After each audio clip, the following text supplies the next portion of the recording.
The funeral that didn't feel real. My name is Margot Hayes, and I am 66 years old. What I'm about to share shattered everything I thought I knew about my life, my marriage, and my own children. The day we buried my husband, Ernest, was unnaturally quiet, not peaceful, empty, as if the world itself was holding its breath. I stood beside the grave, my hands folded tightly in front of me, staring at the polished wooden casket being lowered into the ground. 42 years of marriage, reduced to a few words spoken by a pastor who barely knew him.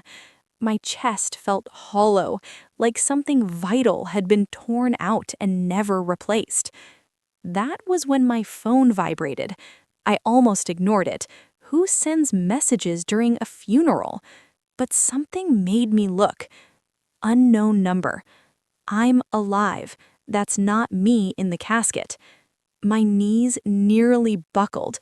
I stared at the screen, convinced grief had finally broken my mind. My fingers shook as I typed back. Me. Who is this? The reply came instantly. Unknown number. I can't say. They're watching. Don't trust our sons. I felt the blood drain from my face.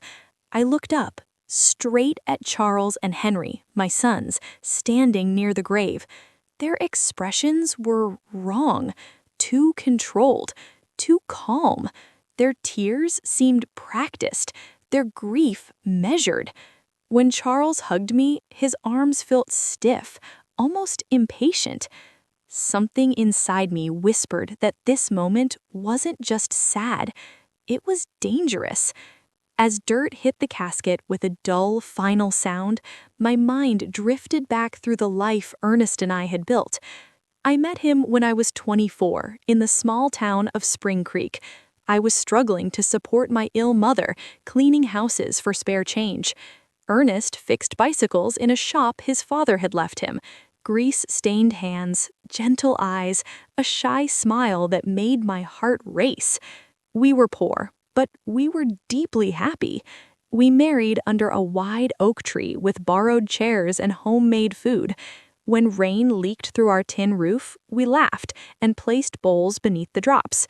When money ran low, we leaned on love instead. Then came our sons. Charles first, bright-eyed and curious. Then Henry, always trailing behind his older brother, copying his every move. Ernest taught them how to fish, how to fix broken things, how to be honest men.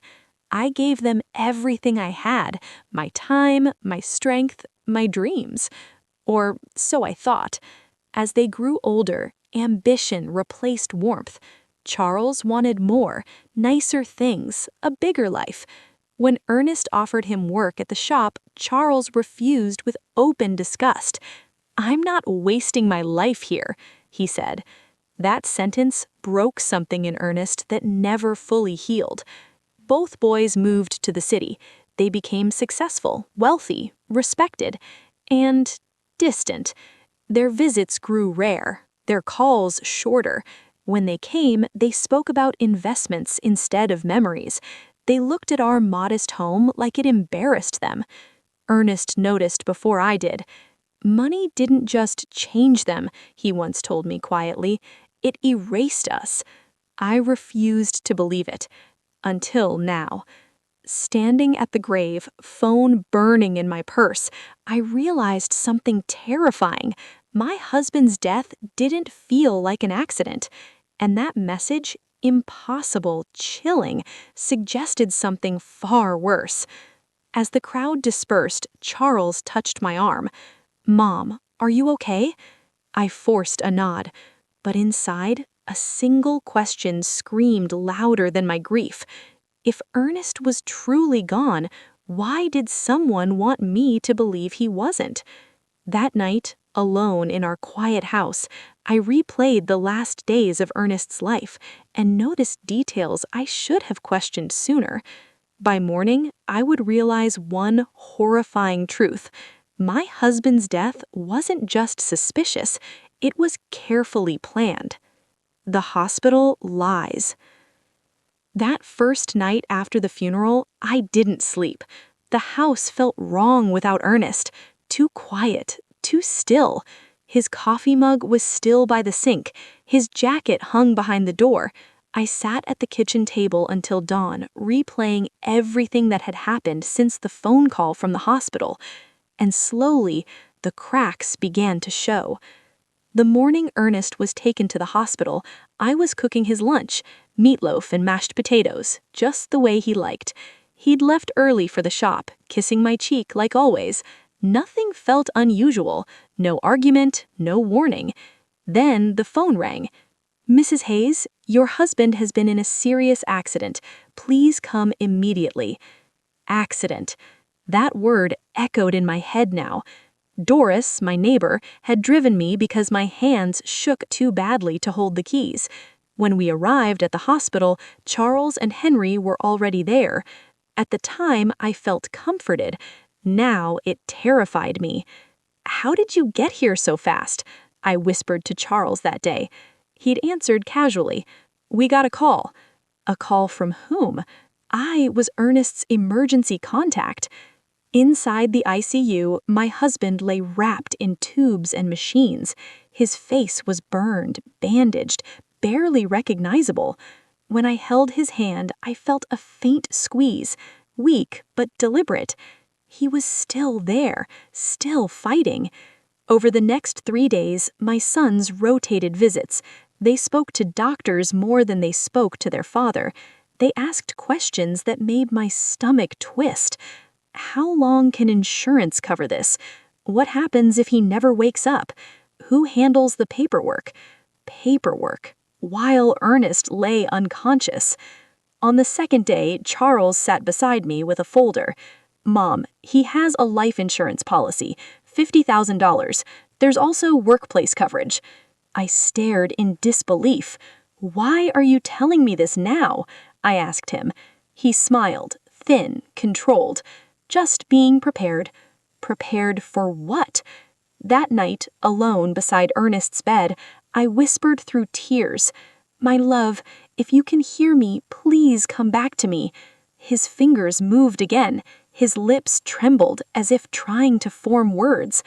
I called the nurse. She checked the monitors and shook her head.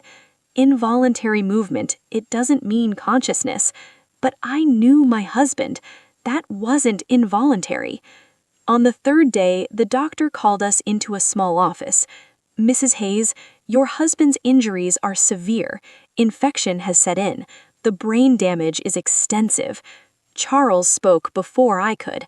"Dad wouldn't want to live like this," he said. Henry nodded. "It would ruin Mom financially."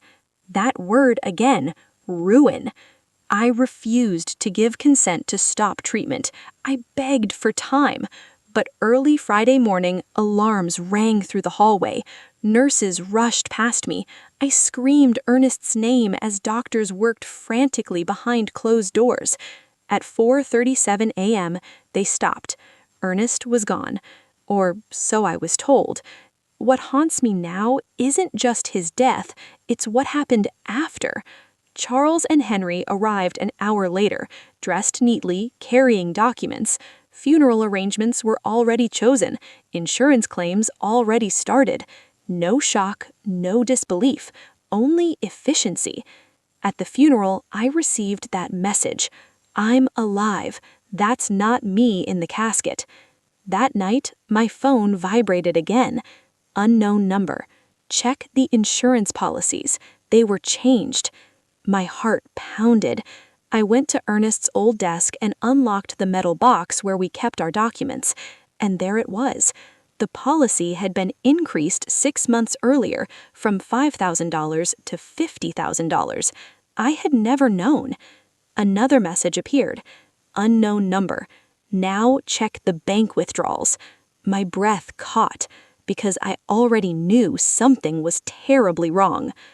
The next morning, I went to the bank, and what I discovered there made one thing horrifyingly clear. Someone had been draining our money, and my husband hadn't done it alone. The money trail. The bank smelled the same as it always had: old paper, polished wood, and familiarity. Ernest and I had kept our accounts there for more than 30 years. Every deposit, every withdrawal, every dollar had always been discussed between us. That's why my hands trembled as I sat across from Mrs. Thompson, the branch manager. "I need to review our recent statements," I said quietly. She looked at me with sympathy. "Of course, Margot. I'm so sorry about Ernest." As she slid the papers across the desk, my chest tightened. 3 withdrawals, large ones: $1,000, $3,000, $4,000, all within the last 3 months. I stared at the numbers, my mouth dry. I don't recognize these," I whispered. Mrs. Thompson frowned. "Your husband came in personally. He said the money was for repairs at the shop." "Repairs?" Ernest told me everything. We couldn't afford secrets. "Was he alone?" I asked, barely breathing. She hesitated. "Now that you mention it, no. One of your sons came with him.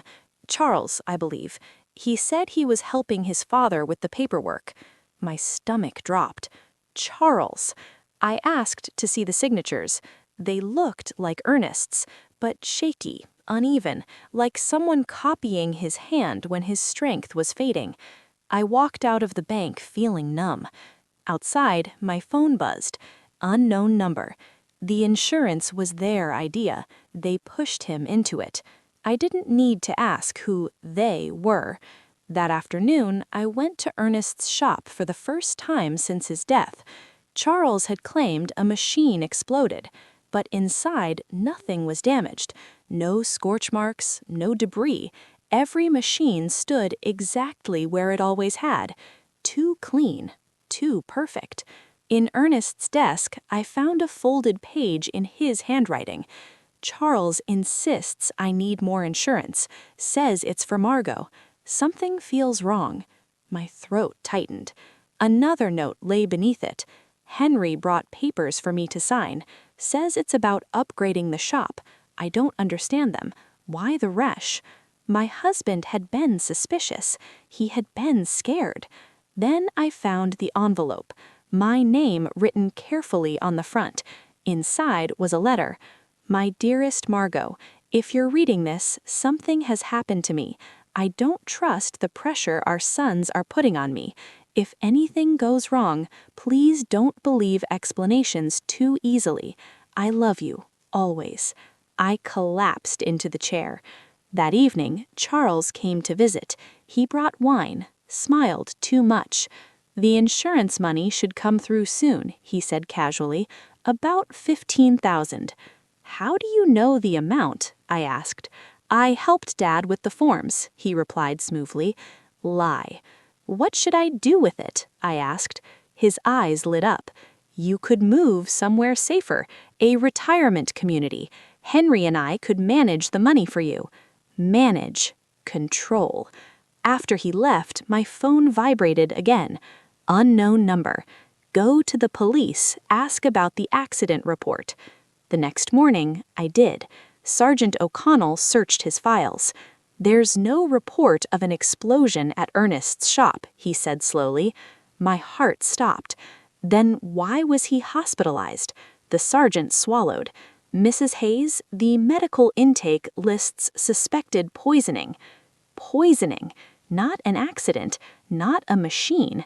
Someone had lied. And suddenly, the question wasn't if my sons were involved, it was how far they were willing to go. That night, I received the message that changed everything. The sender finally revealed who he was and what my sons were planning next.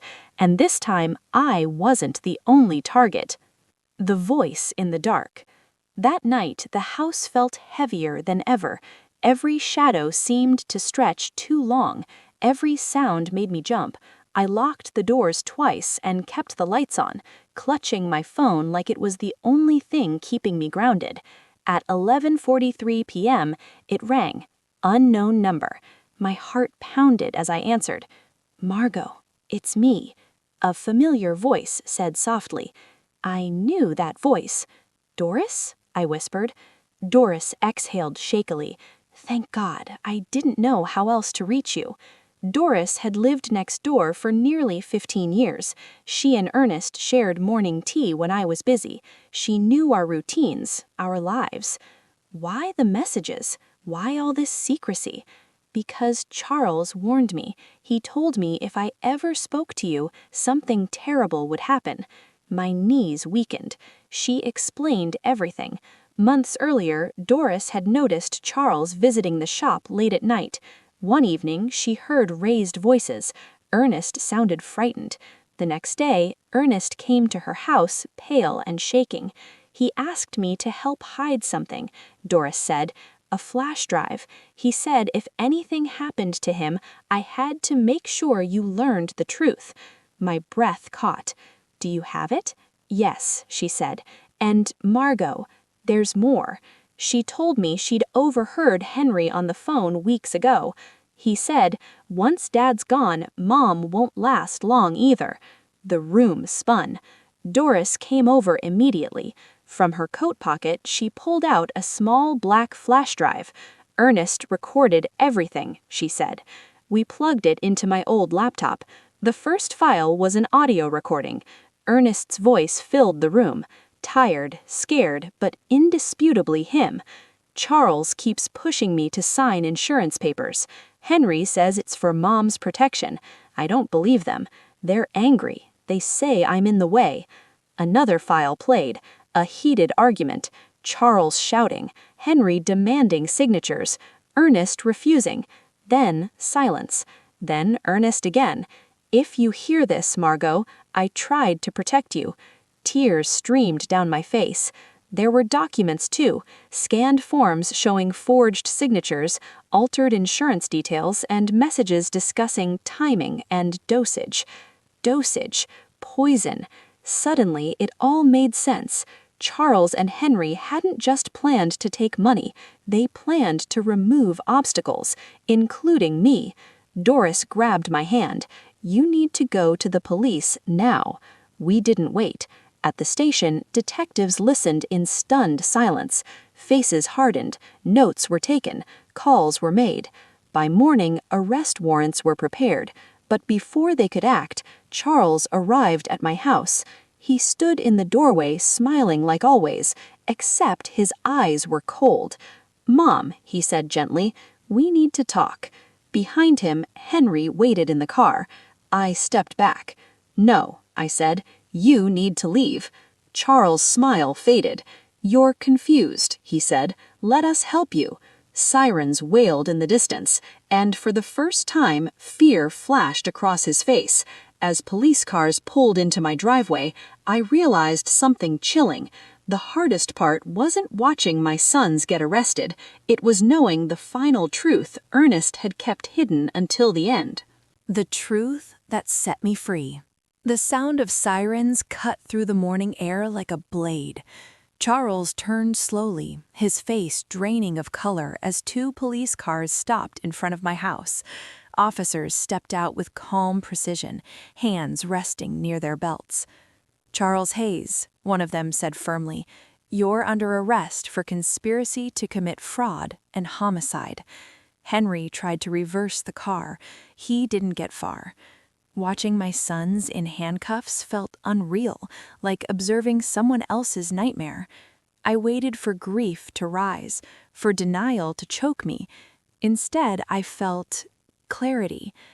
At the station, detectives filled in the final pieces. The poison had been administered slowly, mixed into Ernest's medication. It weakened him over weeks, making him confused and unsteady. The accident at the shop was staged to explain his sudden collapse. But Ernest had known. "He altered the dosage himself near the end," the detective said gently. "Just enough to stay alive longer, long enough to record evidence." My husband had fought back in silence. During the trial, Charles finally broke. He blamed greed, pressure, bad decisions. Henry stared at the floor the entire time. When the verdict was read, guilty on all counts, the courtroom was silent. I didn't cry. That came later, alone. Weeks after the trial, Doris handed me one last envelope Ernest had hidden. Inside was a handwritten letter. My dearest Margot, I'm sorry I couldn't protect us the way I wanted to, but I needed you to live, free from fear, free from lies. Promise me you won't let this pain harden your heart. Love is still worth believing in. I pressed the letter to my chest. That spring, I sold the shop. I planted a garden where grief once lived. I learned how to sit with silence without being afraid of it. People sometimes ask how I survived losing my husband and my sons. I tell them the truth. I survived because I finally chose myself, and because, even in his final days, Ernest loved me enough to leave the truth behind. Some betrayals destroy you, others reveal who you were meant to become, and this one gave me my life back.